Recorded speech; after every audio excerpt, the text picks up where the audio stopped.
and we've never been #1 on the App Store before. So I don't think anyone could have anticipated that this would happen. And in terms of the credit lines, you mentioned that was really a proactive measure. As I mentioned earlier in the conversation, the deposit requirements that we have at the various clearinghouses govern how much we can allow customers to buy some of these stocks. So obviously, in line with our mission and what we want to do, we want to put ourselves in a position to allow our customers to be as unrestricted as possible in accordance with the requirements and the regulations. So we pulled those credit lines so that we could maximize within reason the funds we have to deposit at the clearinghouses. Final question, and we only really have 30 seconds at this point, and we will continue this conversation on Squawk Box tomorrow. But the question I would ask you is, you said you're going to start allowing buying tomorrow. What happens if it triggers whatever system triggered today where you had to stop it? Are you anticipating that? Are you doing anything ahead of that prospect? Yeah, we're doing a lot of things. You know, we want to obviously allow buying safely for the firm and for the customers. And the teams have been working very, very hard. They were already working very hard dealing with the unprecedented, volumes and the equity volumes and the unique situation we've been in. So we want to do that safely. We want to be clear in the communications. And I own that, you know, we should have been out there a little bit sooner. The team's been working very hard. If they had enough capital, doing what they can for you can't fucking say we had enough capital that the team is doing and has done. To continue allowing trades to happen and then fucking stop trades from happening tomorrow morning on Squawk Box. But again, either you didn't have enough money, I you weren't. appreciate you having me. Thank you again. Of course. It's great to hear from Vlad. Andrew, thank you so much for bringing us that interview. Thank you, Courtney Gibson, Dan Nathan, for joining us tonight for this special edition of Fast Money. If you don't have a liquidity problem, well, that might not be real. That I don't know. They might have just done that to like cover their asses or something. But again, if you don't have a fucking liquidity problem, then why did you stop trading? Why did you stop trades? Also, that was not very informative.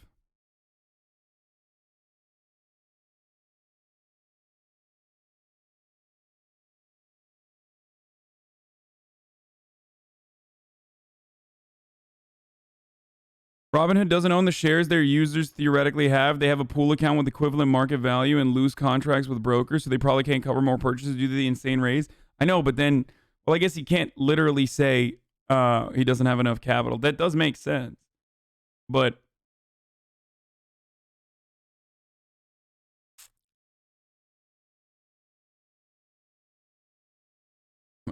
proactive. I mean, it was proactive.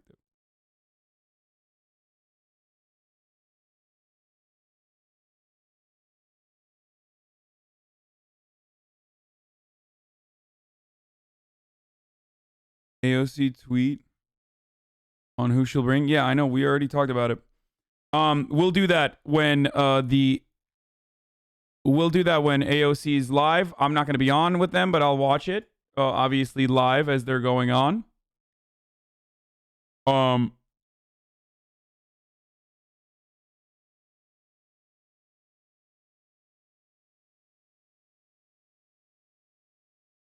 What's your takeaway from the interview? It was just regular old corporate PR bullshit. Host her? No, I'm not going to fucking host her, you dumb simp fucks. Why would I do that? Jesus Christ. Host her! Yeah, let me just, I'll just end stream, dude. No, fuck that. Obviously, I'm not going to do that.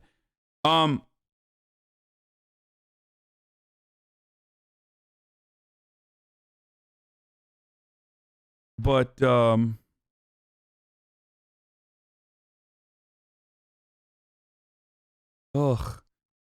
of you really disgust me with I can't tell if you're joking or if you're like legitimately, if you're serious when you say stuff like you're taking views away from her. But it is, it's so pathetic and so disgusting to like to be that way. Anyway, it's top of the hour every hour. It's time for a 60-second ad break, ladies and gentlemen.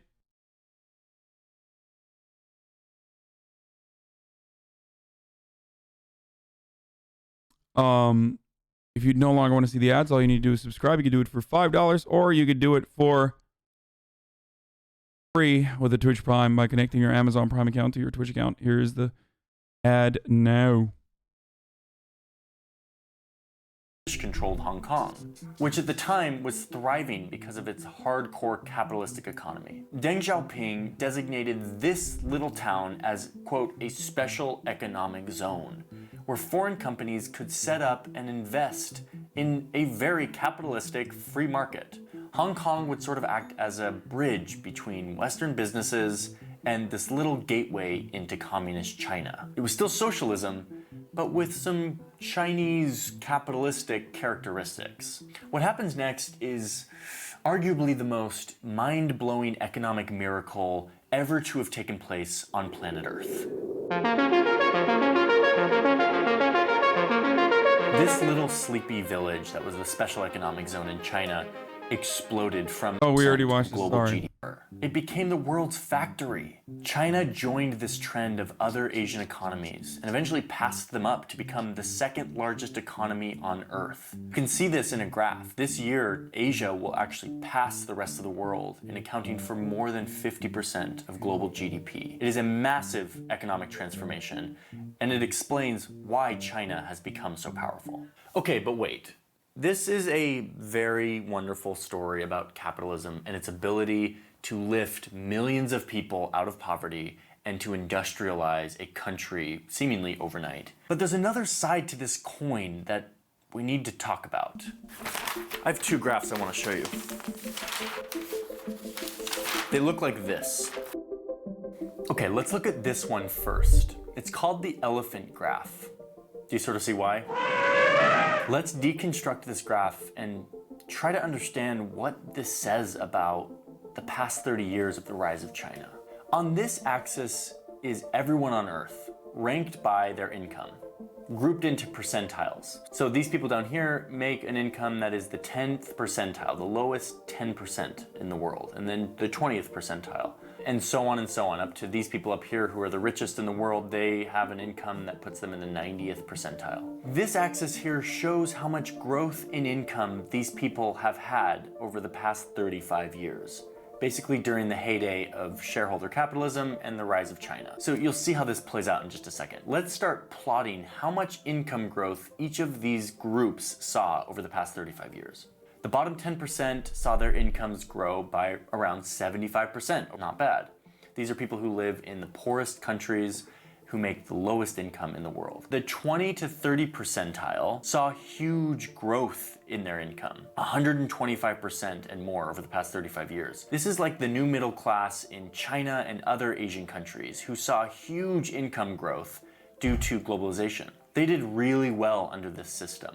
But then you start to get to the people in the 50th and 60th and 70th and 80th percentile. This is basically people who live in the middle class in the West. Their incomes have grown much slower, sometimes under 50% over the course of 35 years, which is little over 1% a year. Not very much income growth. And some of these people in the West have seen their incomes shrink, like the blue-collar workers in Detroit and the Rust Belt whose jobs disappeared to China. So far you can sort of see why this makes sense. The people in China who benefited from this mass industrialization saw huge benefits. And the people here in the United States and in the West who saw jobs go overseas to China saw a way slower growth in their income. But watch what happens next when we get That was the dang bet that paid off. to the groups of people who are at the 99 percentile, basically the richest 1% in the world. And for this, I actually have to stretch out the graph to get us a little bit more granular. These are the people who have the highest incomes in the world.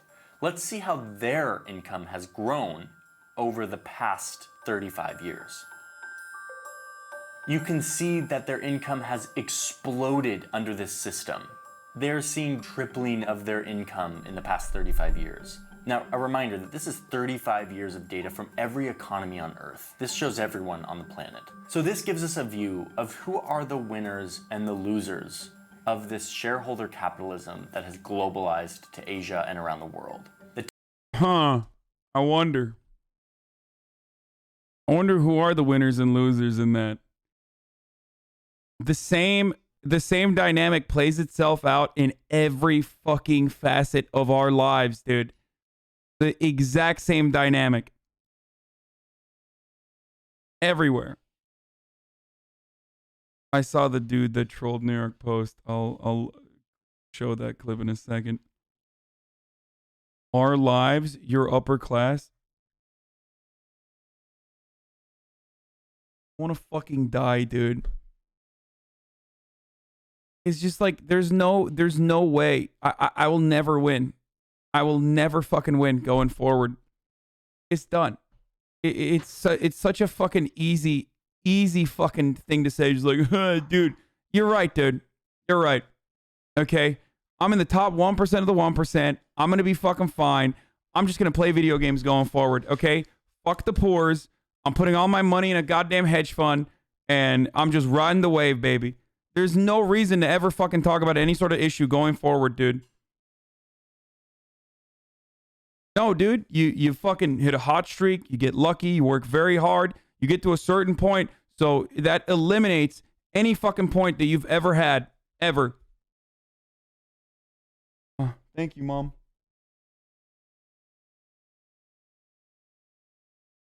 Yeah. It's over. There's no reason for me to talk about these issues going forward. It doesn't fucking impact me, right? I'm a fucking billionaire, dude. The top 1% of income earners saw the biggest benefits from this system. They are the ones who disproportionately benefit from shareholder capitalism and the growth of globalization. Okay, so that's my first graph. It's the elephant graph. It is a very useful way to see one of the results of this version of capitalism and the growth of China. The second graph looks like this. This shows the amount of CO2 emissions by country.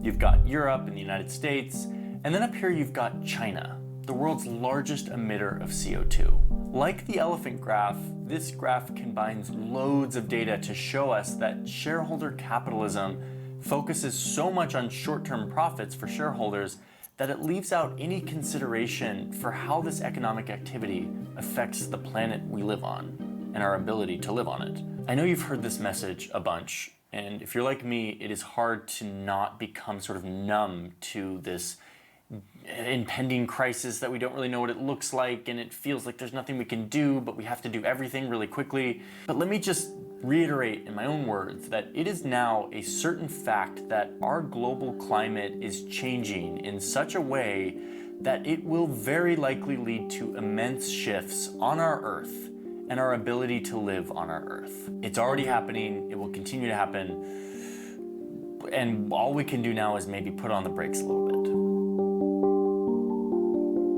My mom made it. Okay, let me just wrap this up and give you my final thought on what this all means. I'm not showing you all these graphs because I'm just like a data nerd who loves to look at graphs, although I kind of am.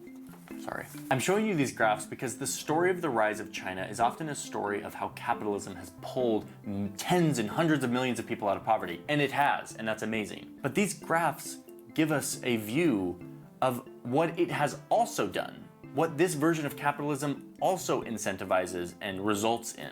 If we're going to consider the effects of this version of capitalism, we have to look at all of its effects, not just some of them. So, what's the solution?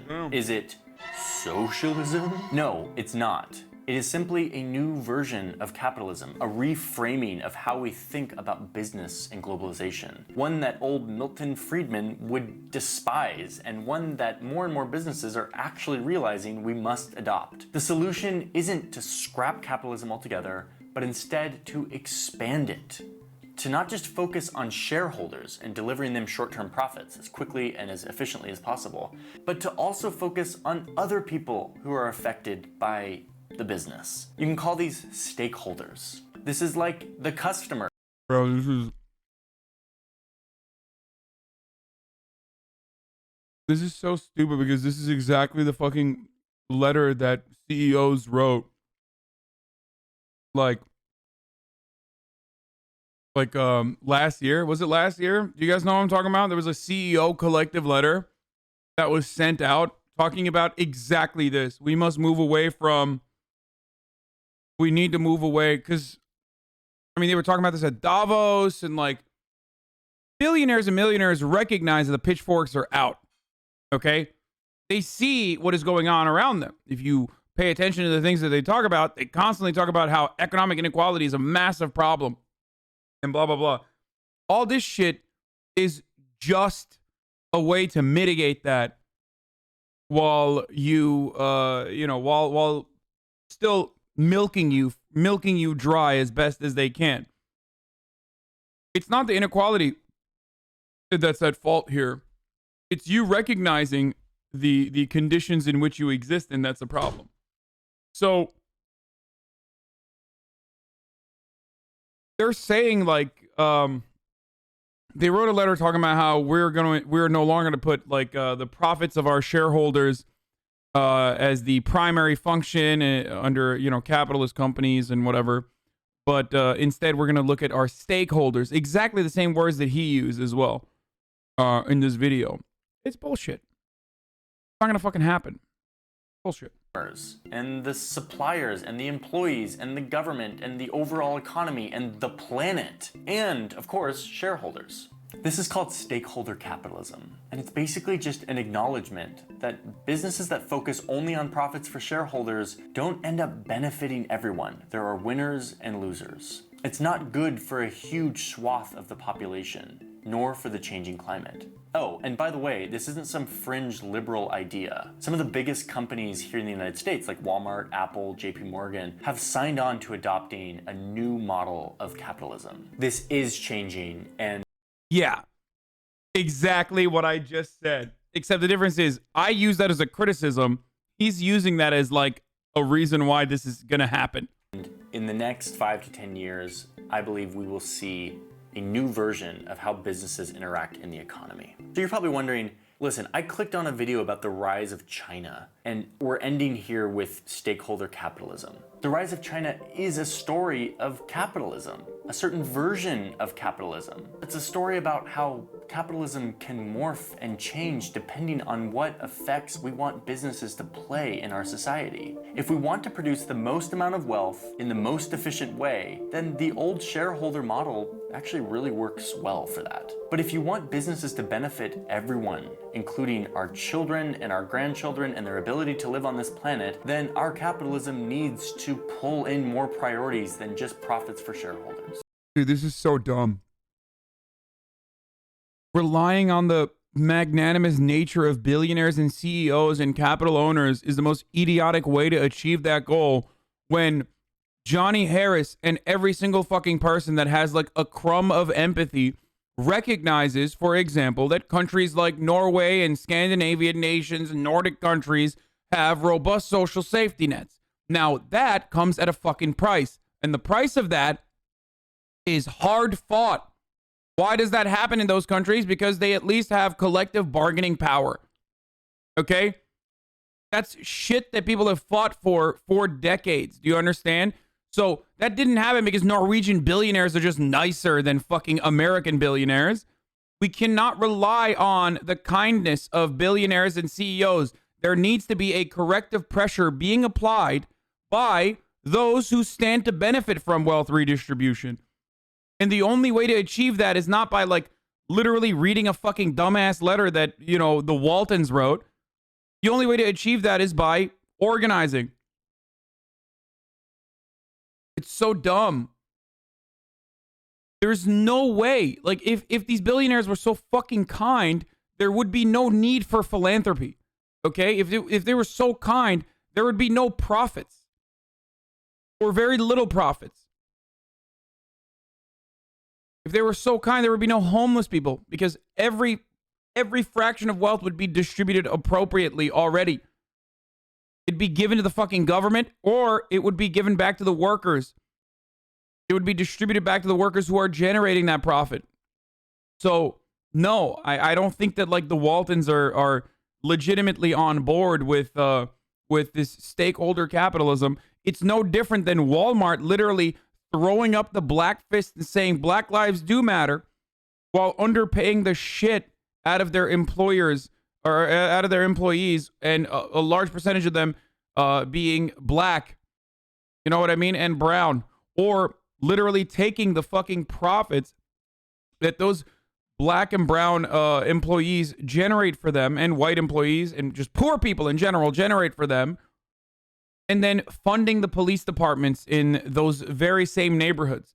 So miss me with this fucking Black Lives Matter shit from Walmart. Just like them saying this about stakeholder capitalism while still simultaneously beefing up, ALEC and all these like Republican initiatives or even Democratic initiatives that center around deregulation. Or why are you guys saying clip it and ship it? What did I say?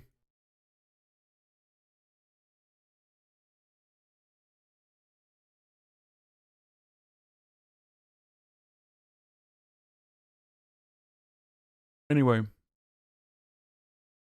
as I was saying, it's bullshit.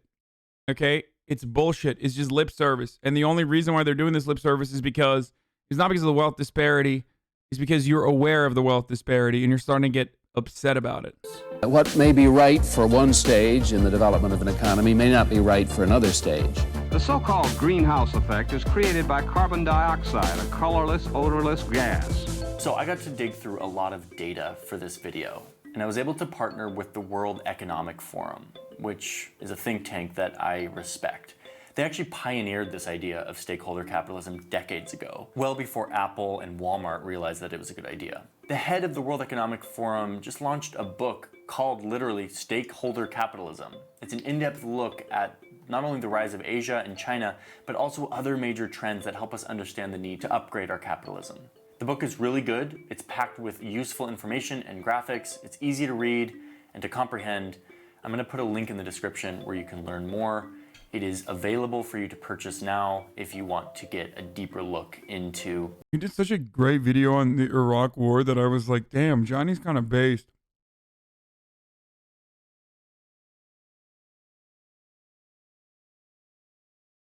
This is typical. I mean, this is typical like liberal sock them shit that well-intentioned social democrats advocate for, and it's still on the right side, I guess, but it's well-intentioned, but it's not going to happen in real life.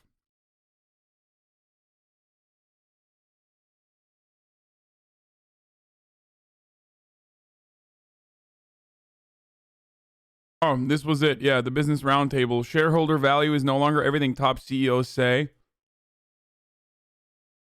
Hey, guys, remember, they wrote this letter saying we're going to focus on our stakeholders instead of our shareholders, which includes our workers, in August 19, 2019. And then fucking COVID happened, and literally all of these people have, like, quintupled their net worth while workers are fucking dying.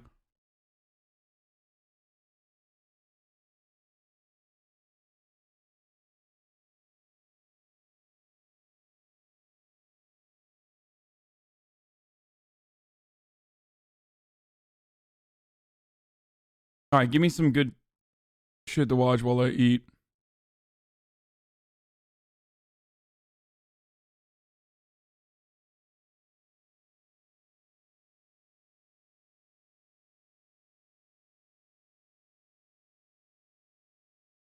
What? American explains Deng Xiaoping? No, dude, no. I'm not gonna watch some fucking Dengus dude explain Deng Xiaoping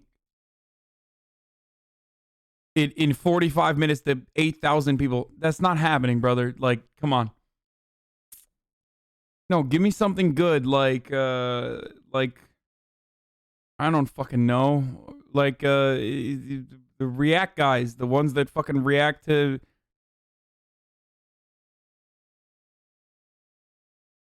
The ones that react to CGI and shit, you know, like something fun.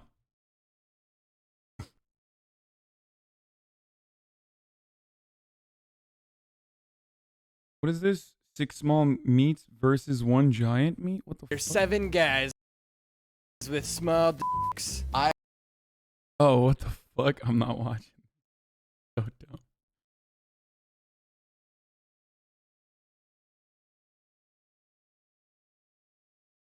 No, we're not watching fucking Legend of Zelda presentation theater, dude.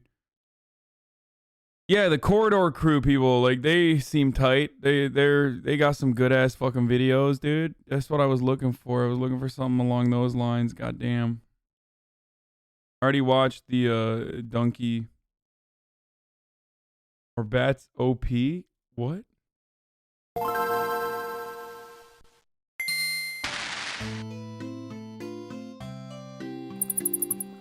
Enemy spotted.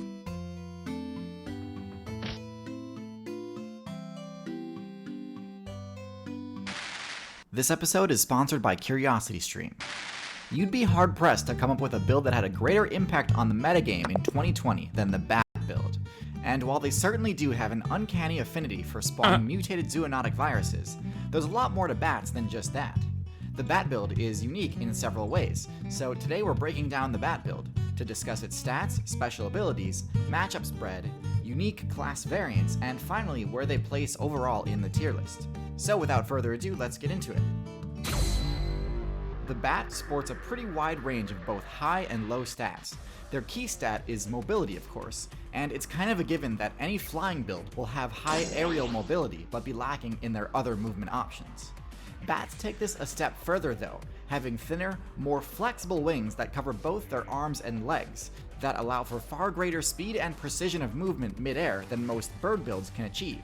In fact, while technically peregrine falcons can reach higher speeds during their dives, bats actually hold the record for the fastest flight speed in the game. This incredible mobility comes at a cost though, as we'll see with the bats' other stats. Bats have some of the weakest defenses in the game. Their thin, membranous wings are far less resistant to tears and scratches than feathered wings, meaning even a single hit from a relatively weak attack or mid-air collision might mean game over for a bat player. The bat's other stats also tend to be quite low. They aren't exactly stealthy flyers, and make much more noise than other nocturnal aerial builds like the owl. They also have pretty abysmal damage output. This makes sense though, as they don't really need it for offense, and if they're ever attacked, their defense and HP are so low that it would already be too late to strike back. So it's actually optimal to just stick to their hypermobile strategy and hope their other special abilities can carry them. Before we get into discussing special abilities, first we have to break down the different variations within the Bat class, since the most important special abilities are not shared among all bats. All of these variations fall into one of two categories: microbats and megabats. Microbats are smaller and have a highly specialized nocturnal playstyle. Bro, what the fuck is a megabat, dude? That is terrifying. Heavily favored spending evolution points on their hearing sense rather than vision, and so their eyes are quite small and not very useful. However, in addition to having excellent hearing, the microbat's heavy investment into the auditory skill tree grants them access to an extremely powerful unique ability, echolocation. Echolocation is a sound-based perception perk that allows the user to completely negate any stealth bonuses a player would normally have because of camouflage. It also allows bats to track the location of other flying players in the air, giving them greatly increased accuracy against airborne targets. It also greatly lowers the risk of collision while flying in tightly packed groups or through dense forests. This ability is definitely the most impressive aspect of the Bat build, and the most integral to making their nocturnal playstyle viable. While most microbats survive entirely via the XP they get from PvP against flying insects, the microbat faction also contains the Vampire Bat, a strange parasitic build that uses its flight ability to stealthily drain small amounts of HP from other players. While I like the concept in theory, I feel like the Bloodsucker playstyle is done much more effectively by builds like the Mosquito and Tick, both of which have high enough stealth to actually succeed in their attacks even when the target is wide awake. Vampire bats, on the other hand, are not stealthy enough to drain a full blood meal from a conscious target. And given their extremely low defense, they cannot risk taking a hit while draining HP. It's likely that the vampire bats had far more success back before the truly giant mammal builds got banned, as these mammals would have had much more difficulty detecting and swatting away such a small flying parasite. True. Aside from also having the That was really fucked up when they banned the giant mammal builds. Like, imagine that's all you learn, that's all you know, and then boom, banned. Like, you could have fucking nerfed them, and you just fucking took them out of the meta entirely, greatly changing the ecosystem in and of itself. ability to fly, the Megabat faction has a very different strategy than Microbats. The Megabat player base is diurnal, and as such, they did not spec far into the auditory skill tree at the cost of their vision. Quite the opposite, in fact. Megabats have excellent vision, but they cannot use the echolocation ability. In theory, this is a better strategy, rather than spending a bunch of evolution points on the expensive high Megabats are cute as fuck, dude. Never mind, I take it back. They got the double nose too, very weird. level sonar ability. It's like a more efficient pupper. to just go for a more standard vision upgrade, and still have plenty of points left over to pump into things like direct base stat boosts. This is what allows Megabats to grow several times larger than their nocturnal cousins. Now, due to their lack of echolocation, there's pretty much no way they could attack flying insects midair with any sort of accuracy. So Megabats opt for an herbivorous playstyle, and use their power of flight to access the best loot, similar to parrots. Despite being a much easier playstyle, I actually think it's nearly as viable as the Microbat strategy, provided there's enough fruit around to sustain the energy needs required by a flying mammal. So how do bats fare against their most common encounters? As I said before, Microbats have excellent matchups against flying insects. That's pretty much a given since they're specifically specialized for that matchup. Moths in particular have actually started speccing into their own sonar abilities in order to jam bat echolocation so that they aren't such a free kill all the time. This still has a long way to go before it has much of an effect on the matchup though. Microbats are also occasionally able to score kills on amphibian players, though personally I see this as more of an indictment of the frog's abysmal defensive stats than it is praise of the bat's offensive ability. Surprisingly, the biggest threats to bats are stationary ambush builds, since echolocation doesn't do a great job picking out other players who aren't moving. Snakes in particular can detect them using their heat vision, and can lash out and score a kill while they're passing by. Spiderwebs can pose a major problem to careless bat players too, as most bats are actually light enough to be restrained mid-flight if they run into them. However, skilled bat players can actually pinpoint the spider player via echolocation and snatch them right out of their web, so this matchup is by no means one-sided. Echolocation also allows bats to detect players that have made the mistake of being at the surface of the water, even in the dark. Making an attack on one of these targets is a bit of a gamble too though. Megabats, in contrast, have great difficulty dealing with birds of prey, since they have no sonar for early detection of an incoming attack. They can be taken down both mid-flight and while hiding in trees by aggressive raptor players. No! However, with their large frame, they're also far better in the intimidation department, meaning they can frighten players away who might challenge their control over the best loot sources. Their slightly higher defensive stats, while still not great, can also let them tank a hit or two if they get lucky. Wouldn't exactly rely on this, but still, credit where credit is due. The last thing to mention is the bats' matchup against disease.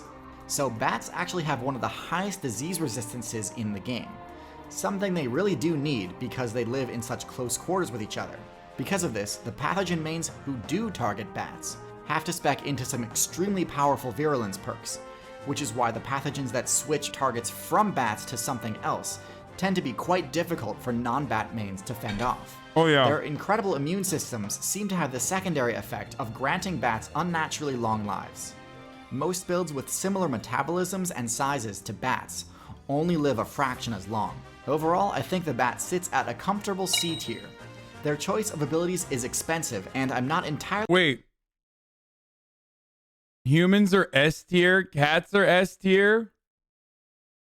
Whoa, we gotta watch some of these other ones, dude. Yo, they fucking put our boy Bats in the C tier. Sits at a comfortable C tier.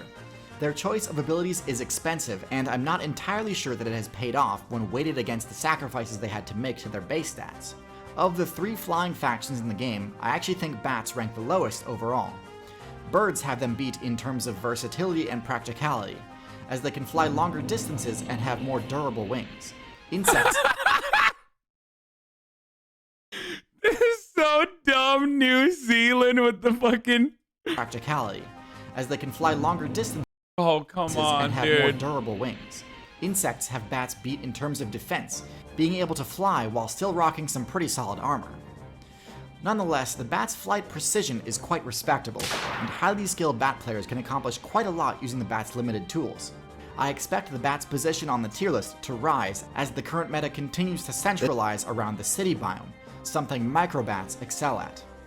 The bat's incredible disease resistance is also not to be overlooked. In fact, human data miners are trying to crack the code to see if the bat That's Anthony Fauci, George Orwell, 1987. That's what the Wuhan lab, brother. bat's immunity is something that can be used as a model for advancing the human Wuhan medicine lab. ability. This is the subject of the excellent documentary series Breakthrough, which chronicles the research that was done this year regarding the huge nerfs the human player base had to deal with in 2020. You can watch the whole series right now. Okay, the optimal team comp. This episode was sponsored by Skillshare. Here, I've been. This picture. What's the best human support class? Oh This my episode was god. sponsored by Skillshare. Okay, we gotta watch this one.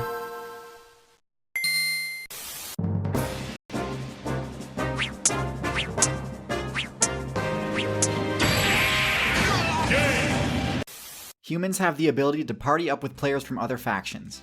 This isn't a unique ability. Plenty of builds can execute powerful team combos that benefit both players, but humans have by far the most options when it comes to choosing which support class they want to enlist in their party.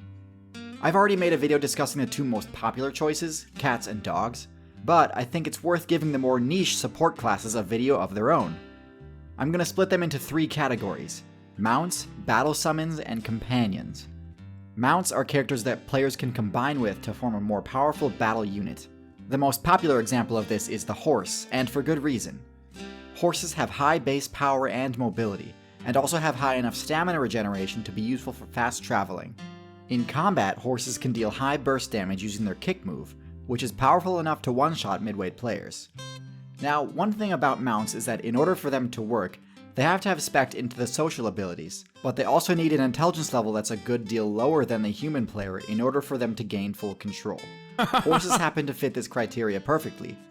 Humans have tried allying themselves with other similar builds with a lot less success. Anyway, it's important to know that horses aren't the perfect mount. Their most obvious flaw is their extremely low HP. Most animals can recover from slight injuries, but horses will actually get a game over if one of their legs gets broken. So if low mount HP isn't your thing, I would actually recommend the elephant instead. Elephants are the tankiest land build in the entire game, even being able to shrug off hits from a charging rhinoceros. Of course, opting for the elephant is a huge sacrifice in terms of mobility. Not only are they much slower, but elephants They're also also don't have super access smart. to the move jump, meaning they get hard countered by any obstacles. Like, you gotta. These mounts are by far the most powerful, but if you need to fast travel in a certain Wait, they're also one of the smarter builds, so you literally have to torture them to make sure that they comply. You have to lower their you have to literally fucking you have to go to a specific vendor that will literally lower the intelligence level so they increase the obedience stats straight up. It's like a really unique it's a really unique mount in that way. server that has a special environmental damage effect, like let's say the Arctic or the desert, you'll need a mount that can resist those effects. For the desert, I guess he missed that part. He didn't mention it, but yeah, no, you literally, yeah, you have to respec. You have to take him to a respec vendor. Otherwise it doesn't work. Also, they're very rare too. They're super rare to begin with. your best option is the camel. Camels have heat resistance, don't incur the blindness debuff from sandstorms, and can store reserve stamina using their hump ability. They also have one more bonus. Camel also OP faith build for when you sacrifice a camel in Turkey or in Muslim countries, it gives you hella fucking faith boost. I'm sure he doesn't know about that, but that's a real thing for sure. Like sheep and lamb and that sort of, like, those sorts of animals, they give you, most people think that like they give you the biggest faith boost, but the reality is it's a camel. Bonus ability related to their upkeep cost. Now, as the human player, it's your job to make sure that the support player isn't wasting their time working for you and getting no XP in return. I love this. So you have I to love this provide shit that XP, so much. and different builds require different forms. Horses are pretty simple. They can feed on grass or grain basically anywhere, and so they have a relatively low upkeep cost. Elephants, on the other hand, require massive amounts of food to maintain, so they're really impractical doubles partners, as they'll either need to spend most of their time foraging, or require you to split most of your best loot with them. Getting back to camels, they have the same relative ease of upkeep that horses do, but with the added benefit of being highly resistant to the defense mechanisms of cacti. Cacti are worth a ton of XP if you can get past their powerful defense mechanisms. Camels can straight up ignore the damage from cacti, so this is a huge advantage if you're trying to traverse desert servers, where cacti may be the only loot available. Camels are also no slouch when it comes to combat, being more than capable of fending off attacks from midweight characters like dogs and rams, due both to their height advantage and their surprisingly powerful bite attack. All three of these builds make awesome additions to your party, greatly increasing the survivability and defensive capability of your group. But sometimes it's not survivability that's the problem. Sometimes human mains need another player to cover their bad matchups, which, as covered in my video Are Humans OP, tend to be the builds that are small and evasive, difficult to hit even with projectiles, and able to not only outspeed them, but also outmaneuver them by burrowing or perching in trees. This is so bad. This is where they can really benefit from the second category of support class, what I call battle summons. Battle summons are players that Also, mounts. Some mounts do have OP swatting capabilities, though. Like, again, I'm sure he covers it in other videos, but like a horse, for example, or an elephant, tail-wise, they have incredible defenses, especially when it comes to projectiles, small projectiles. They're very good.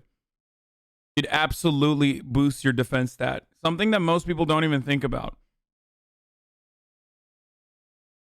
humans can party up with in order to deal damage on targets they normally struggle to do so against. This type of support is typically only useful on offense, so if you're trying to defend an objective, like say a field containing loot that you're growing, you might want to opt for a different comp. Perhaps the best example of this is the raptor. Since humans don't have the ability flying or reach, it's essential that they party up with a raptor to best deal with other flyers. Of course, because birds have hollow bones, it'd be pretty irresponsible for a human to command their bird teammate to attack any large target that could counterattack with blunt force. But then again, humans generally don't need help in that matchup. Perhaps one of the most effective team combos in the game consists of the human, the dog, and the raptor. The dog can use their high-level smell abilities to find players that are using stealth. And then when they try to flee, the raptor can use their high damage and high accuracy pounce strike to score the finishing blow. One thing birds can't do though is reach players that are hiding underground, and this is where the ferret battle summon comes in. The ferret matchup against burrowing builds like rabbits, rodents, and snakes is hugely favored, and humans can use this to their advantage since they, like birds, don't have any immediate counterplay options when their opponents burrow where they can't reach. This tech was first pioneered by human mains on the Egyptian server during the Bronze Age. Okay, so the last type of support is what I'll call the companion type. And this is where the definition of support begins to kind of fall apart because humans can party up with basically anyone else and at least get a slight morale boost. There are plenty of builds that make great companions, but there are a few that I'd recommend avoiding. I'm going to break these down into two categories. The first is builds which humans can't effectively support, and the second is builds which curse their party members. Dude, okay, first of all, you're saying being a human main is OP. Like, you're so lucky. Just like, much like a Rust server, we get random spawn points and random selection. Like, we don't have any, our properties are totally up to, our properties are totally randomized, and the human is literally the most OP character. So be happy that you were spawned as a human, rather than, I don't know, like fucking a slug or something. Male human main is mega OP. Yeah, and then there's also the perk. Yeah. Yeah. Cis, hetero, white, male human main is literally just like, it's imbalanced. And people have tried to nerf it, and it just does not happen. Like, there's constantly, the whiteness perk gives you an insane fucking boost. But the only way to match up with the male, the only way to match up the same level of power that the white cisgender male human has, which is definitely the most OP, and there is like no way to fucking nerf it, is a skill that very specific white cisgender female humans also have, and that's called the Karen perk. The sense of entitlement that you get in every single altercation and interaction is unfathomable and immediately adds like 10 strength, 10 defense. It's crazy. Like in some instances, you're literally doubling your stats. You know what I mean? Like these are doubling your base stats. It's wild. It is a wild fucking counter. 100 aggression, yeah.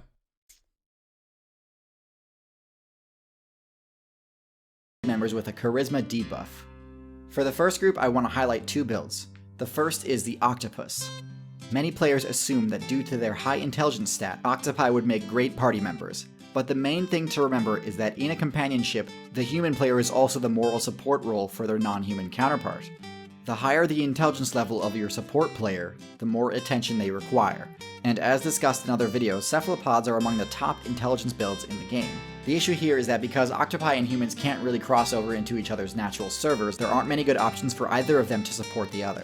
And as a result, octopus players often try to terminate the relationship and escape the base that humans provide for them. But unfortunately, this also ends up terminating their current playthrough since they lack the lungs ability. I would never, ever have an octopus as a... It's actually the birth control perk. Oh my god. Yeah, I mean, listen, the cisgender white female character build like recently had a big boost over the other. Like recently had like a big boost in only like the past couple decades. Hopefully we're still trying to add a nerf to racism. Literally every server is suffering from it. Eventually we will be able to nerf it so that we equalize all the human builds across the board. The next build on our list also has the same issue of having too high of an intelligence stat for its own good. Parrots don't have the same issue of being unable to cross over into the human server, but they have an even higher intelligence stat than octopi, and since they're a highly social build, they require even more attention and support than octopi, actually being comparable to a low-level human player. While they do have a pretty high never mind. That's like my Twitch chat. Morale boost potential, nearly on the same level as cats, they require so much attention that humans can't effectively function as their teammates unless their skill tree has allowed them to work from home. Admittedly, this build does have an above-average presence in the high scores, but I chalk that up to popularity bias. Okay, now for the second category.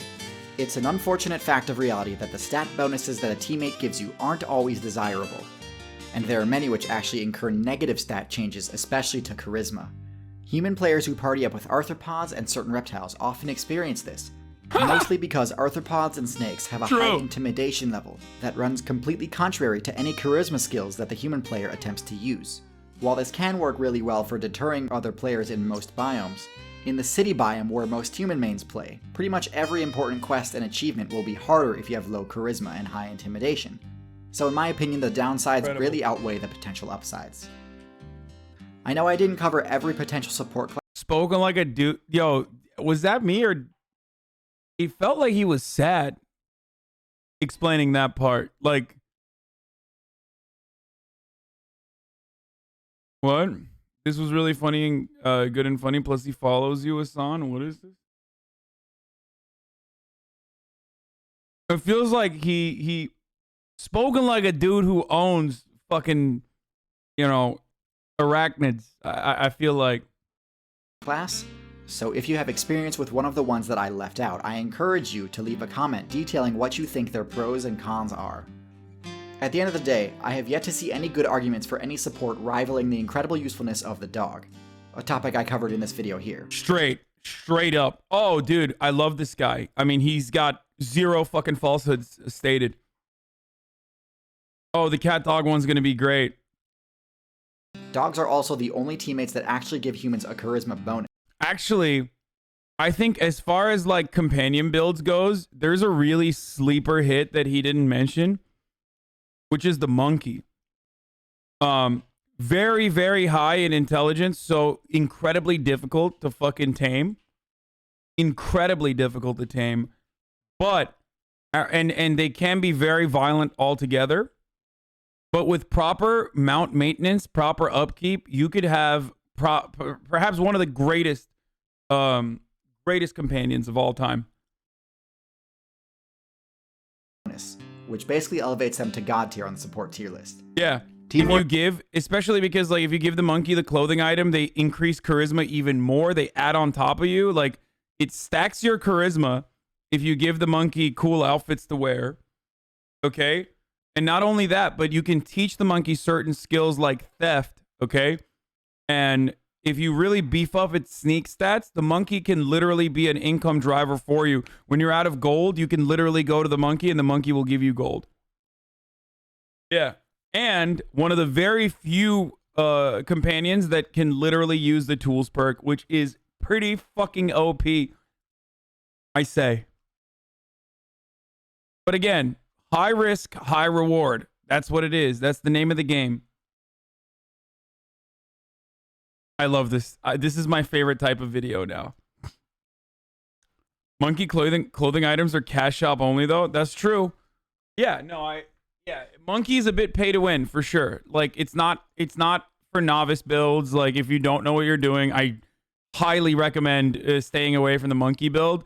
Like stick with the dog one because it's the most bang for your buck, right? Like you are never gonna get anything as good as whatever you get from the dog build.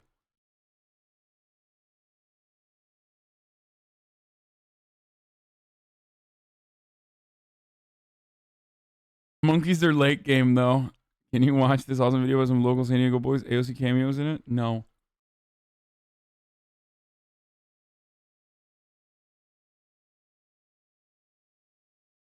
Okay. This episode was sponsored by Skillshare. This guy's videos are great.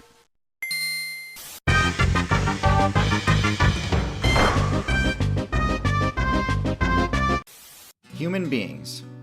Are they as overpowered as the game's community would lead you to believe? Short answer, yeah. They're the most meta-defining build of all time, and the undisputed top build in the current expansion. But believe it or not, this wasn't always the case. Humans used to get bodied left and right on a daily basis by other players. And it took a pretty long time before the player base learned how to actually make use of the human build's unique abilities. The story of the human's rise. That meme is so learned how to actually make use good. of human build's unique abilities. Oh, that's so dumb, dude. The story of the human's rise to dominance is a really interesting one.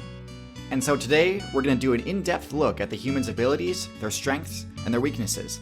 Because yes, they do have weaknesses. We'll also go over notable matchups, and finally look at the steps human players took in order to reach their dominant status. First, their unique abilities. I touched on this topic in my video about primates, but I'll recap here and also go into more detail. First off the bat, we have their ability to throw things. Other builds can throw things, but humans can do so harder, faster, and further than anyone else. The reason for this is their body structure.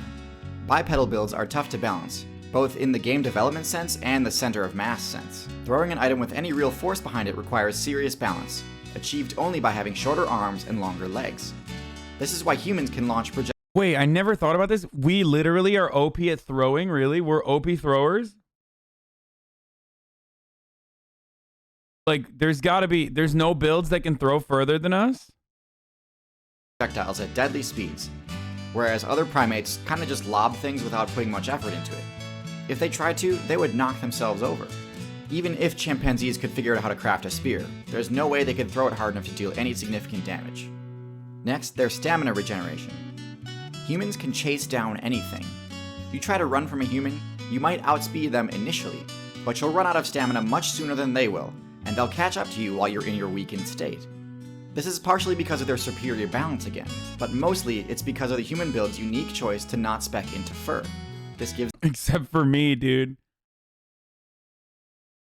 Except for me, where I have zero stamina. them access to the extremely broken ability Sweat. Every other current build that's decent at distance running recharges stamina by using the move Pant. This works great, but it does require the user to stop running. Sweat, on the other hand, works better while moving. massively extending the distance a human player can run. They've got a few other important abilities that are essential to their kit, but aren't unique to humans. Their ability to speak is unique among mammals, but some birds can pull it off too. In humans, the ability to speak allows them to use one of their signature moves, Teach, which drastically boosts skill point gain, mitigating the main penalty a player receives upon getting a game over. Humans and birds also share another unique trait, which is being able to stand upright. Standing upright is extremely useful for dealing with stealth builds that might normally be using tall grass to hide. Tool use also might be thought of as a human-exclusive move, and it certainly is the most effective in humans, but it turns out a pretty wide array of other— Yeah, that's not true. Crows actually have the tool build, the tool skill as well. It's pretty crazy if you've ever seen crows use tools. Builds can also do it. Birds, primates, cephalopods, and even fish can use tools on occasion. But sweating and throwing, uniquely human. Now onto their weaknesses. And yes, it's true that currently most human players can subvert these with their crafting skill. But it's important to recognize that without equipment, the human build isn't necessarily unstoppable. The decision to not have fur granted humans a massive buff to mobility at the cost of stealth. In the mammal faction, fur is a prerequisite to all of the major stealth abilities like camouflage, and lack of stealth abilities means getting in close on their targets is a serious challenge. The human build's lack of fur also means they have very low defense, both from physical attacks and from environmental effects. Bare skin offers almost zero armor, to the point where even players from lower weight classes have no trouble dealing damage to humans. And bare skin also takes quite a bit of damage from the sun too. Humans are also pretty limited when it comes to the power stat. Physically, they're the weakest of the great apes, and don't really have any good options for dealing damage. They lack the classic high damage bite attack that nearly every other non-herbivorous build relies on, instead having to resort to blunt attacks like punch and kick, which we all know aren't very effective against builds that have thick fur or skin. The last major weakness I can see is that they're pretty bad at dealing with stealth. The lack of night vision means darkness can really hamper their ability to locate targets, and their lack of a strong sense of smell means camouflage is especially useful against them. Okay, now let's talk about matchups. Obviously, a key feature of the human build is being able to craft equipment. Given basic equipment like low-level armor and hunting gear, the human's best matchup is going to be medium-large mammals. Unlike blunt damage, piercing damage is quite effective versus builds with thick hide, but on defense they're actually pretty awful. A human's only option on defense against a large mammal is intimidation, unless they've got some crazy high-level equipment. But I'll make a No, even then, it's like there's very few crazy high-level equipment that can counter like just straight fucking blunt damage. Our defenses are shit, dude. video on power creep later. The classic human equipment cannot stop. Oh, if we're talking about high-level equipment like a fucking tank or a mecha, then yes. I'm talking like, no, guys, I'm talking like armor. You know what I mean? I'm talking like armor and a fucking AR-15. Like, defense stat, like, yeah, if you're talking about cars, yeah, that's entirely different.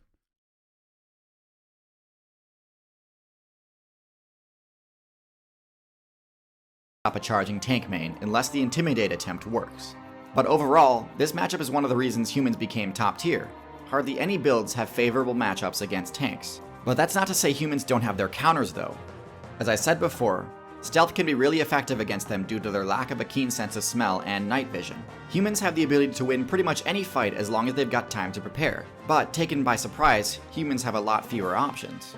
Another thing humans have trouble dealing with is flight. Even when a human has a ranged weapon, players with high aerial mobility are pretty safe during flight.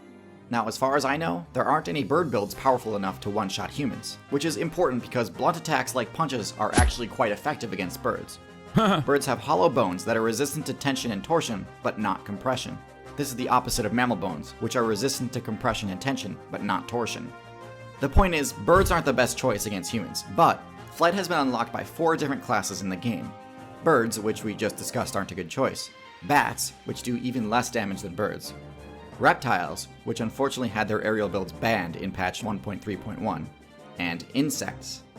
Flying eusocial insects have by far the best matchup versus humans in the entire game. Humans have 0 counterplay against a swarm of stinging insects. I mean, sure, there are special items that they can use to combat swarms if they're prepared, but the amount of human mains who've chosen that as one of their prestige abilities is pretty small. Humans' lack of fur means they have no innate defense against stings. Stings also have the chance to proc the anaphylaxis debuff, which can actually lead to a game over. And And it's for this reason that the high score for human eliminations belongs to the Africanized honeybee, known better by its community-given name, the killer bee. And even if the stings don't proc the allergic reaction effect, they will still definitely achieve their primary goal of dropping their resolve to 0